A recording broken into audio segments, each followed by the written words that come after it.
എപ്പോഴെല്ലാം ആ ധർമ്മത്തെ ഉദ്ധരിക്കുവാൻ വേണ്ടി ഭഗവാൻ വന്ന് അവതരിക്കും എന്നുള്ളതിന് ഉത്തമ ഉദാഹരണമാണ് ചട്ടമ്പി സ്വാമികളുടെ തിരുവവതാരം. യഥാ യഥാഹി ധർമ്മസ്യ ഗ്ലാനിർഭവതി ഭാരത അഭ്യുത്ഥാനം അധർമ്മസ്യ തദാത്മാനം സൃജാമ്യഹം. എന്തിനു വേണ്ടി ഞാൻ അവതരിക്കും? എപ്പോൾ ധർമ്മത്തിന് ചുതി സംഭവിക്കും. ആ കാലത്ത് ധർമ്മത്തിന് ചുതിയായിരുന്നു.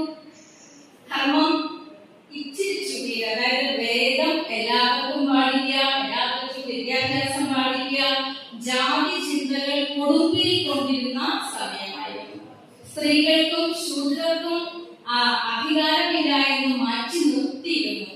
അതിനെ വെല്ലുവിളിച്ചുകൊണ്ട് വ്യാസനെയും ശങ്കരനെയും പോലും, അതായത് ബ്രഹ്മസൂത്രം രചിച്ചയാൾ വ്യാസൻ, അതിന് ഭാഷ്യം രചിച്ചയാൾ ശ്രീശങ്കരൻ, രണ്ടുപേരെയും വെല്ലുവിളിക്കുവാനുള്ള സാമർഥ്യവും ധൈര്യവും നിർഭയത്വം എന്ന് പറയുന്നത് ഭഗവാനുള്ള ഭാവന കൊണ്ട് മാത്രമേ ലഭിക്കുള്ളൂ.